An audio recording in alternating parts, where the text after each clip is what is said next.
Welcome to the third session of the General Operation Management Module, Planning and Controlling Work. In this session, you'll be able to describe an effective process for implementing work. We'll also be looking at how to organize your personal work effectively, even when dealing with multiple tasks simultaneously.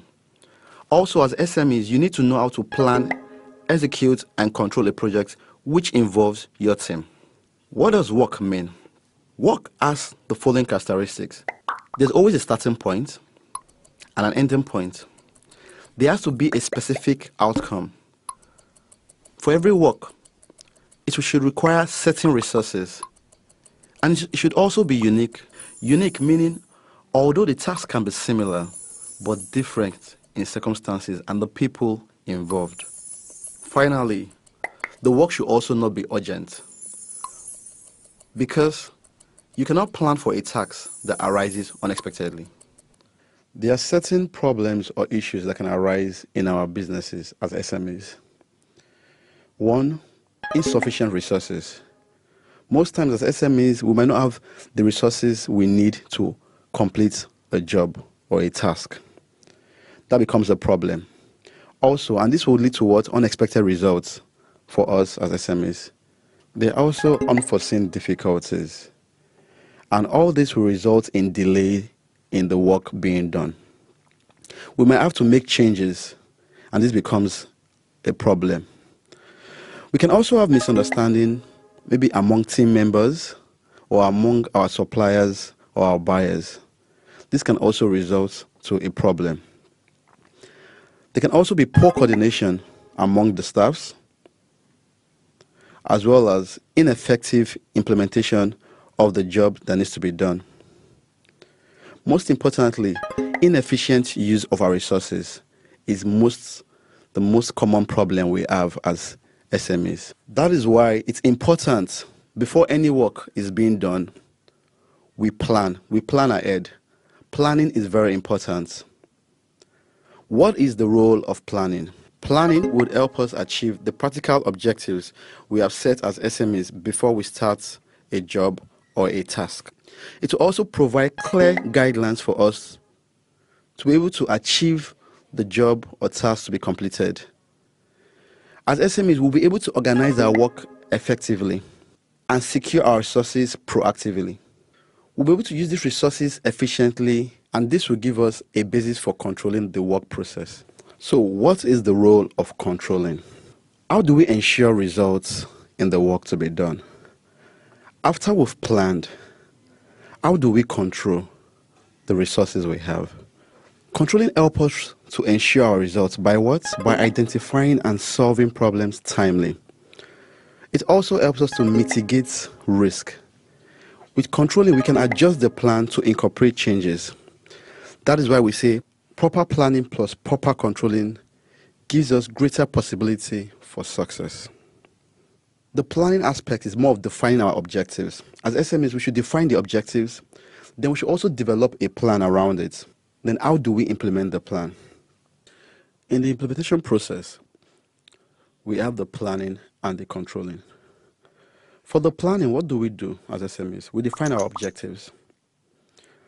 With our objectives, we then develop a plan.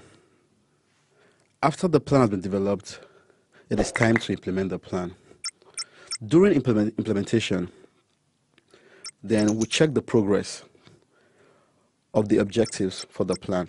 This is how we implement control for the task to be done. If we need to make any adjustments, we do, so that we can still achieve the objective for the work or the tasks to be done. That is why we always say proper planning plus proper controlling will give us greater possibility for success. Let's take a look at planning our personal work. As SMEs, we need to prepare goals and objectives we want to achieve personally. What is the work we want to do for the day, or the tasks to be done as well for that day? We need to determine the time we need to complete that task or job at hand. If the time to complete the task is insufficient, then we need to determine the importance of the job at hand. Time management. Time management is very important for SMEs, especially in past planning and controlling our work. No one can manage time. We can only manage the way we use our time.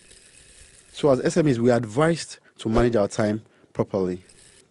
How do you determine the order of tasks to be done in your businesses? Take, for example, you look at how important, how urgent it is.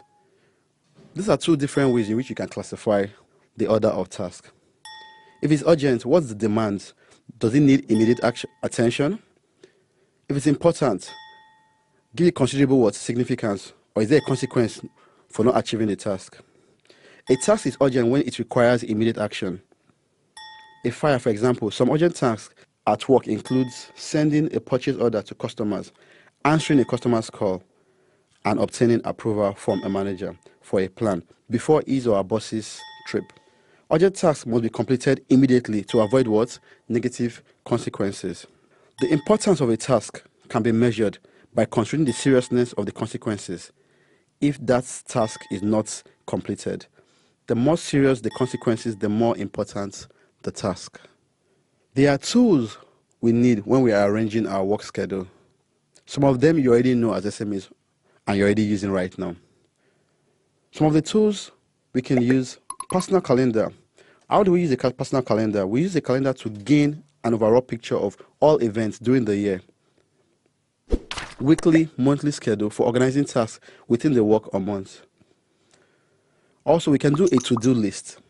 Also, a personal digital assistant or a Palm Pilot. What are the principles needed for arranging your work schedule?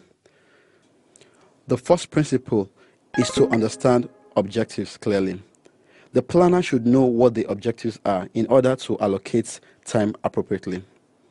Secondly, know your priorities. Prioritize your tasks as A, B, or C. Thirdly, distinguish between long-term, short-term, and daily plans. Set up a schedule for a long-term and short-term plans. For example, a customer study plan, market research plan, lasting 3 months, organizing a customer's conference for 1 month, and lastly, have a contingency plan. Always reserve 10% of your plan for contingencies. As SMEs, let's look at controlling our personal work. What are the ways in which we can control our personal work? Number 1, review your work schedule. You could do that early in the morning, or at the start of each week, or at the start of each month. Secondly, regularly review work priorities. Thirdly, promptly identify and solve any emerging issues. And finally, adjusting your work schedule to accommodate any changes you might have. Other ways you can control your personal work would be for you to review work results at the end of each day, week, or month. Remove completed tasks from your to-do list. This allows you to avoid confusion. Once you've completed a task, take it off the list and focus on the next one.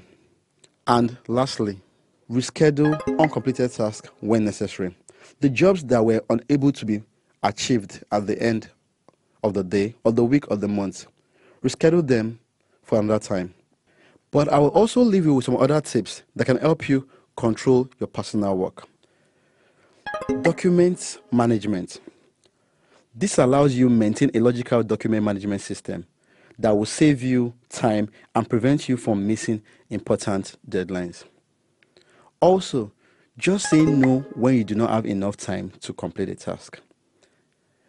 And finally, training and delegation. By training employees and delegating tasks to them, you can save so much time for more important work. As SMEs, as managers of our businesses, we need to learn to delegate tasks to be able to save time and be efficient in our businesses. Let's now take a look at the process of planning for a task from start to the end. As you can see on the screen, the planning process starts from defining the work, then to identifying the task, which leads to determining the sequence of the task. Then you allocate your resources and finally plan for implementation and control. The first step of the planning process which is defining work. Work has three basic components. The objective. The objective is what is the expected result of the work. The scope. What are the limits of the work?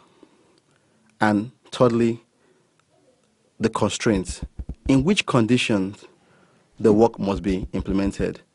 This has to do with the time and resources for the work to be achieved. The second step is to identify the task. There are three ways to divide a project into smaller tasks. 1, by implementation process. 2, by function. And 3, by deliverables. Let's use an example to understand this better. Using the construction of a new house. By implementation process, we mean develop the plan for the house, analyze the plan, design, then build and sign off. By functions for the construction of a new house, we're looking at the human resources, the material supply, the design as well, also build, supervise, and the customer care. What are the outcomes we expect of the construction of a new house? The foundation, the concrete frame, the build, the finish work, and the decorate. Moving forward to the third step, which is to determine the sequence of tasks. Take a look at the screen. You can see the logical flowchart drawn. Arrange work items logically to form an implementation flowchart. Here are some tips. Find out, are there any other tasks that are independent and could occur in parallel? Reconsider the order. Could it speed up the project if task order was changed? Identify external factors that may affect completion of task. For example, public holidays, lack of resources availability. And the final tip, identify, are there tasks that need to be broken down further that can be combined into larger, more meaning tasks? Let's take a look at the fourth step in the planning process, which is to allocate our resources. How do we determine what tasks our team members are responsible for? For each task, we need to identify who will be responsible, who will be involved, and also who will assume each role. Implementation, review, and make approval. There can be more than one person involved in the implementation of a work item, each with different role. For each work item, one person must assume ultimate responsibility. That person supervises implementation, ensures that deadlines are met, and facilitates communication among team members. The responsibilities of those involved can be parallel or in series. Implementation is not complete until comments have been heard, work has been reviewed, and the item has been approved. So we've come to the end of the session. Remember, at the beginning of this session, we talked about you understanding the effective process for implementing work, how to organize your personal work while dealing with multiple tasks simultaneously, and also how to plan, execute, and control a project which involves a team. It is now time for you to take your end of session activity. We have come to the end of the General Operation Management module. Kindly take your end of module assessment. Thank you.